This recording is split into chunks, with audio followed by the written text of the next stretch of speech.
So there you are, just trying to enjoy your peaceful little Anglo-Saxon kingdom when suddenly 3 dudes show up, each claiming they're the rightful king of England. One's your brother-in-law, one's a Viking, and the last one is a French guy with a really strong chin and an even stronger sense of entitlement. Welcome to 1066, a year so extra it managed to cram 2 invasions, 3 claimants, and 1 very famous tapestry into 12 months. Let's rewind a bit. Our story begins with Edward the Confessor, a man so pious he got canonised for praying too much and ruling too little. He was King of England, but the one thing he didn't manage to do during his reign, aside from showing basic leadership skills, was produce an heir. This might seem like a personal issue, but in medieval politics, it's basically tossing a live grenade into the succession process and walking away. Thanks, Ed. Now, according to some totally trustworthy sources, Norman monks, Edward may have promised the English throne to William, Duke of Normandy, a man whose hobbies included building castles, being illegitimate, and threatening people with swords until they agreed with him. But when Edward died in January 1066, the English nobles didn't exactly rush to call up William with a fruit basket and a crown. Instead, they handed the crown to Harold Godwinson, the richest noble in England and Edward's brother-in-law. Harold probably thought, well, I was practically running the country already, might as well make it official. He was crowned faster than you can say Norman invasion. Naturally, this made William absolutely furious. But plot twist, Harald Hardrada, King of Norway, also wanted to go at the throne. Why? Because one of his distant relatives once had a vague agreement with a previous English king. And if that sounds like a stretch, welcome to medieval diplomacy. So now we've got Harold in England, Harold in Norway, and William sharpening his swords in Normandy. It's like Game of Thrones, but with worse hygiene. In September 1066, Harald Hardrada teamed up with Harold's treacherous brother Tostig and invaded from the north. Harold raced up to Yorkshire, gathered his army, and absolutely wrecked the Norwegians at the Battle of Stamford Bridge, where both Harold and Tostig conveniently died. Problem solved?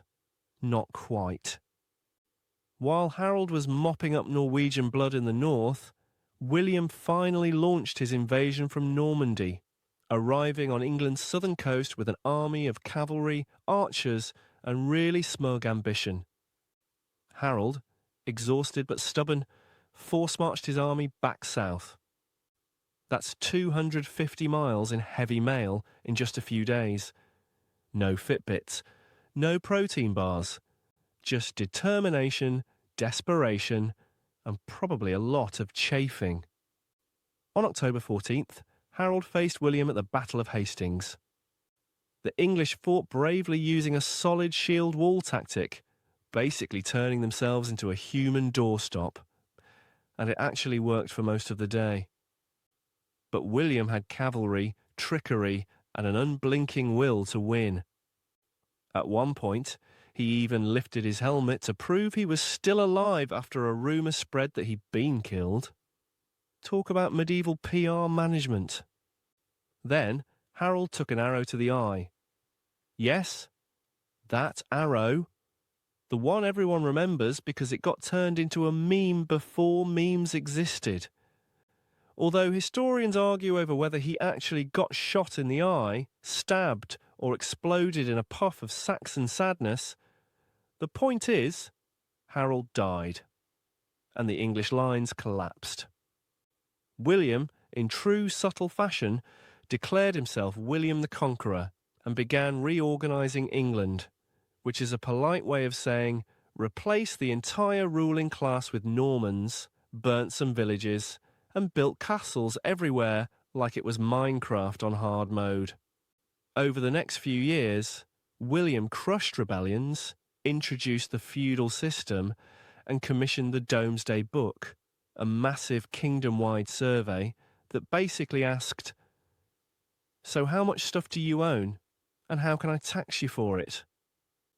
By the time he was done, England wasn't just conquered, it had been thoroughly Normanized. The Anglo-Saxon elite were gone. French became the language of the court, and anyone with a name that didn't sound like a baguette was suddenly out of a job. So let's recap. In one insane year, England went from Edward the Confessor to Harold the Briefly King to William the Conqueror, all because nobody could write a proper will. Thanks again, Ed. The Norman Conquest didn't just change England's leadership, it rewired the entire country's legal system, language, architecture, and even dinner menu. You like beef and pork? Thank the Normans. You like not being able to spell half of your own legal system? Merci, William. And that, dear viewers, is how England got conquered not once, but twice in the same year. Because nothing says stability like three guys fighting over a chair with a pointy hat on it.